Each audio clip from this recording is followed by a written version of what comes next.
The next function that we are going to look at is one that I think is the most useful function out there. And this function is the Vlookup function, and that stands for vertical lookup. What it does is it'll look at a large subset of data and then return a specific result.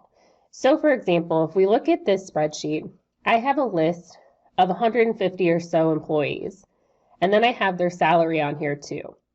If I don't want to have to scroll through this whole list to find a certain person's salary, I can very easily use a VLOOKUP to find that. So to make this more functional, what I want to be able to do is type the name right here and just have their salary appear.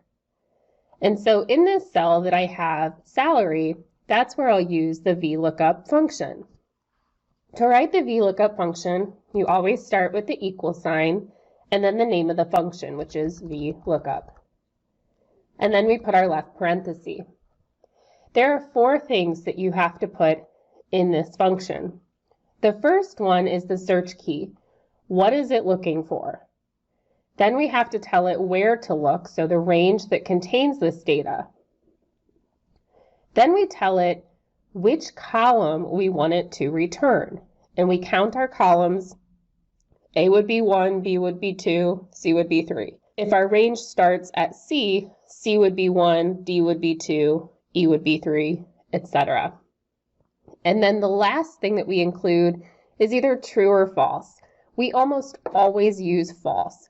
This means we need you to find an exact match. You can't just find something close because then we won't have accurate data. So for this one, the value that we're looking for is going to be up here in this name column. So what we're looking for is going to be in cell G2. Then we tell it where we want it to look, and I want it to look through this table of data. The value that you're looking for has to be in the first column of your range.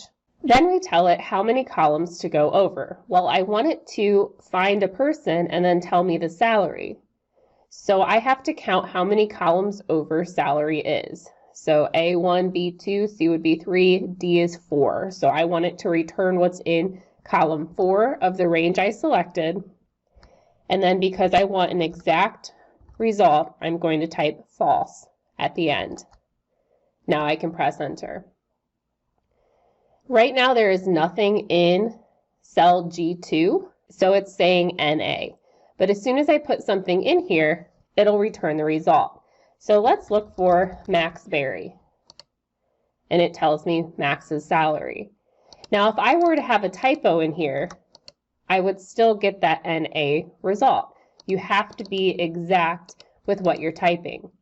So a way to get around this, we looked at data validation in a previous video.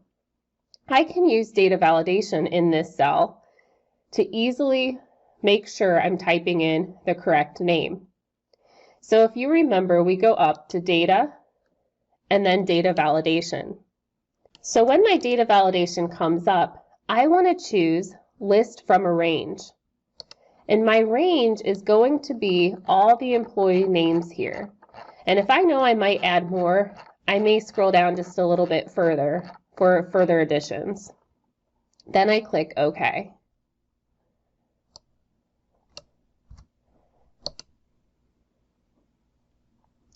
I want it to show a drop-down list in the cell, and I want it to show me a warning. So I'm going to go ahead and save that data validation. Now if I go up here and I start typing in Max Berry, his name will just show up, and now I see his salary. I can delete that without deleting the data validation. I can then look for Abigail Sharp, click on her name, and the salary shows up. Another time that I use a VLOOKUP is for a type of student sign-in. So if I were to have students use a form to type in their ID number, tell me the class period and what they're doing, and then submit. I have that going into a spreadsheet. In this spreadsheet, once it sees the student number, it looks for that student name on my student data tab, and then it returns the student's name.